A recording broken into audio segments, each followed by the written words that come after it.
everybody. It's Les Sulgrove with Iowa Realtors, Statewide Housing Analyst with the December 2025 Statewide Market Report. I've also got, and you want to stick around for this, I've also got some great news, some exciting news about some updates to our market stats as well as a new report. So stick around. Let's take a look quickly here first at what happened in the month of December. And what you can see is that these little plus signs here, 2,061 listings. That means we've grown our listing inventory compared to the previous December 2024. So year over year, we've seen an increase in new listings, and we've seen an increase in new sales, closed sales, 2,790 for the month of December. The median sale price is also up at $240,000 over the same time last year by over 4%. The only thing that we have that could be considered a not a good thing is the days on the market have increased. So we usually like to see this number be a negative here at 11.8%. But a year ago, January, the days on market are up this year by almost 12%. The condo townhome categories, we're seeing numbers of listings down. Sales were down for the month of December, as well as median sale price. I think that if you look into these categories a little deeper, you'll see that these are basically pretty normal activities when we get into the month of December. So this is a December versus a year ago December. And this past December was a little bit slower in a lot of the markets out there. So it's really a good thing in the single family home sale side that we saw an increase in new listings and closed sales and median sale price, and not something that we should, be concerned about necessarily on the condo townhome side. It's a smaller portion of our marketplace. So, all right, let's take a look at the market review, and a couple of things. We're going to focus on about 3 different categories this month. Number one, we're going to look at active inventory, where we ended the year. And we're also going to look at the number of closed sales where we ended the year, as well as the number of closed sales for the month, and then the median sale price coming in again, like I said before, at $240,000. This is for the single family category. So looking at the state map here, we're going to focus on this lower left-hand corner this month. To kind of give you some ideas of how to leverage this data, because what happens is when you start to look at information on a monthly basis, you'll start to see maybe what looks like a downward trend. And down here in this lower left-hand corner, this goes all the way back to January of 2017 on this particular report, and that gives you some good ideas of trending. And I put that red bar at the bottom there to give you an idea of exactly where COVID was at during that period of time. So if you notice that prior to COVID, our inventory levels were either flat or slightly increasing there. In fact, we had over 12,000 homes on the market prior to COVID. And then when COVID hit, you can see what happened is that downward trend is where the markets really picked up all across the state, and homes were selling at such a fast pace that it took up most of our listing inventory, and we got down to about 6,000 listings on the market at one point there. And after COVID has ended now, you've seen that we've been on a pretty much a 3-year run of inventory levels starting to increase. And so remember, when you were looking at that graphic before, where it looked like maybe year over year the number of listings were down, or maybe some of the other data was down, if you look at it from a longer point, like what we're doing here down that lower left-hand corner, it gives you an idea that that's probably just more of the cycle for the time of year. Maybe November, December was a little bit slower, and the normal times of the year are going to be a little bit faster pace. So I like this review of this lower left-hand corner data, because it does give us that trending. So that's we ended the year with 8,483 homes on the market. And again, like I said, prior to COVID, we were closer to 12,000. So if you kind of project that out, it looks like maybe sometime in 2027, if we continue on this same path of increases, our inventory levels should be back up closer to that 12,000 mark at the peaks. As you can see here, it goes up and down throughout the period of time. All right, let's kind of take a look at that from just looking year over year. And this is the growth of our listing inventory compared to the previous year. So the black line you see there is 2024. And remember, we're doing this for December of 2025. So when I refer to last year, I'm referring to 2024. So the numbers, you can see that we've outpaced every single month in single family homes for sale moving throughout the entire year. And that's been pretty standard. And I think we're going to continue to see that as we move into 2026. As far as the closed listings, now this is just looking at the closed listings for the month of December. Again, there's that lower left-hand corner, and you see where the COVID period was. Really, it's a little more subtle, but the peaks there kind of show you that during COVID period, we peaked a little bit higher in closed listings on a monthly basis. Our closed sales were actually up, but you can kind of see a little bit of an increase there. Again, we're starting to kind of come back. And prior to COVID, our inventory levels were or our closed listings were actually slowing down a bit. And so COVID certainly did a reset on the real estate market. And this is kind of what our graphics look like here. Again, just looking at it compared to last year. Again, we've pretty much outpaced last year with the exception of November, where we were well below the previous year's numbers. But for the most part, the rest of the year was either right on target or just above. And we did see that October, November was quite a bit of a slowdown. About the time the Federal Reserve was lowering rates. And I don't know, I've seen this in a lot of different markets around the state, but this is certainly showing up on the statewide stats as well. All right, so the last category we'll look at before we get into some really, really cool news here is median sale price. Again, this is the median sale price at the end of December was $240,000. And again, down there in that lower left-hand corner, what do you see there is that basically even with COVID involved, we're still seeing a fairly normal increase in pricing.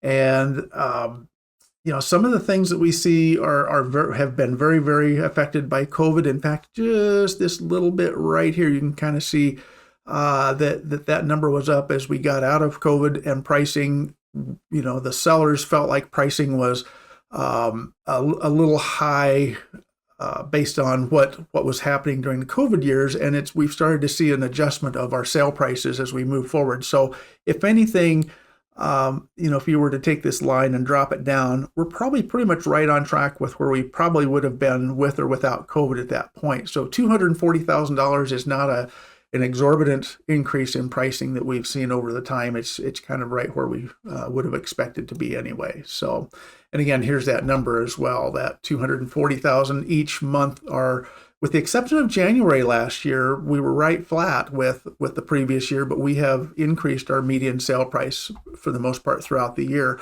And the important thing to look at here too is it's not exponentially larger. So, this gap is not growing all year long. It's just a steady growth. So I think we're going to end up around 3.5% to 4% increase in sale prices just by the time all the year-end sales are fully recorded. So, all right. So here's the great exciting part for you all. As of the day after the end of month reports came out, Domus Analytics updated our stat program, and now we have some additional report options, and we're going to go into detail on those in just a second. But what I mean by report options is right over here, you can see we have our monthly report. We now have, besides monthly and year to date, now we also have weekly, quarterly, and yearly reporting to compare our data to. So what does that mean? That means that, when we're looking at the monthly reports right now, the normal one that you're pretty much used to, when we look at monthly reports, you're looking at, for example, median sale price versus November of 2025 was down 2.1% over the previous month and up 2.7% over the previous year. So this is how it currently was that we've seen. But now that we're adding weekly, quarterly, and yearly data in there, we're going to have a lot more data to look at. And when we look at weekly data, instead of going back just 1 year, this weekly report actually goes back 13 weeks, or effectively, what would be like a rolling quarter. So 13 weeks back on the weekly report. The quarterly report goes back 12 quarters, which is effectively a 3-year rolling number there. So we're going to go back 12 quarters, and then the year one goes back actually a full 9 years. So again, it'll be a rolling 9 years. So as we go into 2026, this will compare to 2016, and so as we move into 2027, it'll be 2017 and it'll be a 9-year rolling average there. So what does this look like? Well, let me tell you just as soon as I also give you some other great news, and that is we've finally got some new data. We're now going to be able to report pendings as well. And pendings, as you all know, is basically the pace of the market. It's a foreshadowing statistic that tells us what's going to happen in the future. So if we start to see sale pendings increase, we know that within about 30 to 60 days, that closed sales are also going to increase. And it's just a wonderful stat that everybody has been asking for, and they've been able to add this to our data.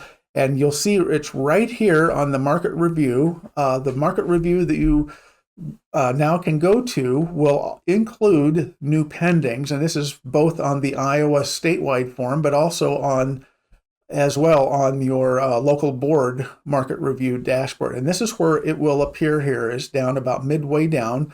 And let's just kind of take a look and see now for example, what the pendings look like, since we're going to show you the monthly, quarterly, weekly stats. Let me just show you using this new pendings category here. So let's start off here. This is what pendings would look like if you just simply said, okay, just show me the same type of report that pendings had. 2,194 homes went under contract in the month of December. And this shows you that's down 27, almost 28% over the previous month. So November to December, the market really slowed down. I wouldn't say it went to sleep, but it certainly, went down over 25%.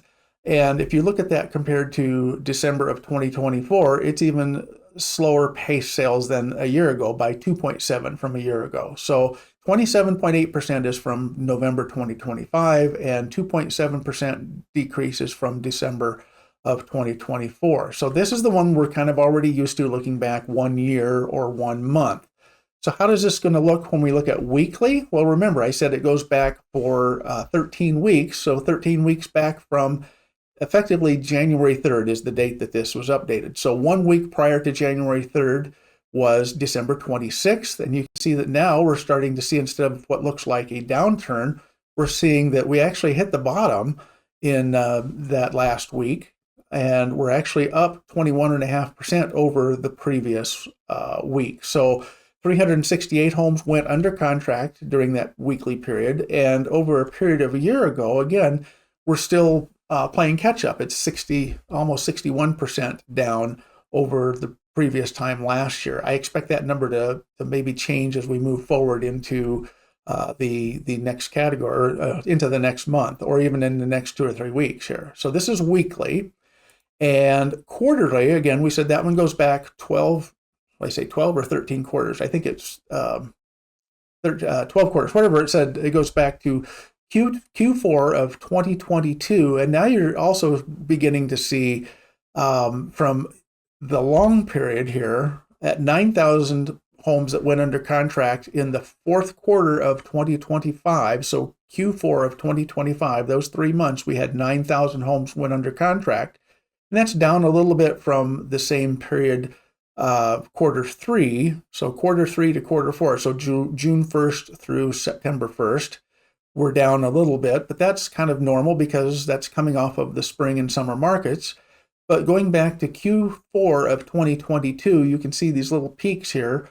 Q4 is effectively this little first notch here. Q4 of 2023, 2024, and 2025 is right here.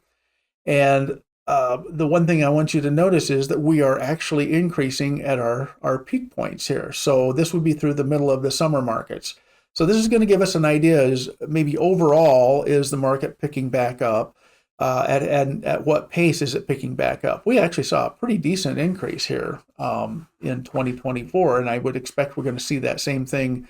2025. We're going to see that same thing happen as we move into 2026. So, and then the last one down here is the yearly one. Now this is looking at the entire year, not year to date. Year to date would be if it was like February 1st, it will be just from January 1st to February 1st. But we're looking at the entire year. So for that reason, we're seeing comparing 2025, the full year of 2025 to the full year of 2024. So throughout the entire year of 2025, we actually had 43,035 homes that went under contract, and that number is actually up 5.3% over 2024. And this is why I like this, being able to look back at a longer period of time, because it tells us that the long-term trending is that we're on the way up. 3.4% increase over 2026. Any guesses what this big hump right here is?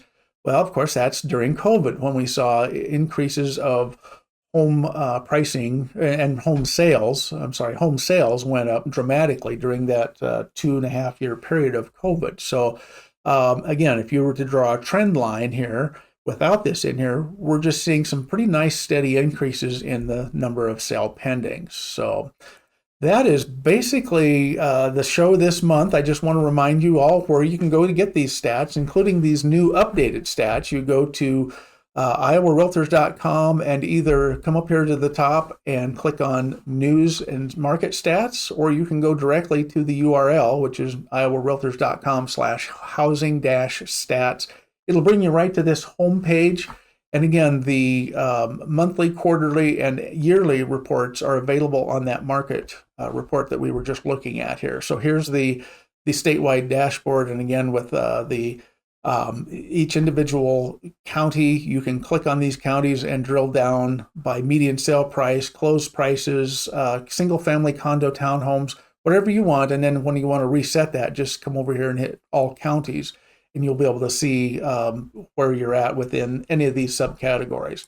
You also can click on the statistics infographic. This is the one we use for the press release each month, and this will show you where the numbers were as of the end of, in this particular case, the end of the month for December, which comes out on January 6th. We wait for 6 days before we put out the previous month to make sure we have all those closed sales caught up as we can. We don't want to wait any longer than that, but that 6 days is the time period for offices to get in the previous month closed sales into the MLS, so they do show up on this report. So that's the dashboard we use, and then that market review, again, showing you right down here, here's our new pendings, and this will show moving forward every single month. So please take some time to review this when you have a minute to kind of dig in. If you ever have any questions, you can always reach out to me at les@iowarealtors.com. And in the meantime, that's it for the month, guys. Thank you so much for joining me. This is Les Sulgrove, Statewide Housing Analyst for Iowa Realtors, Iowa Realtors, and we will see you all again next month.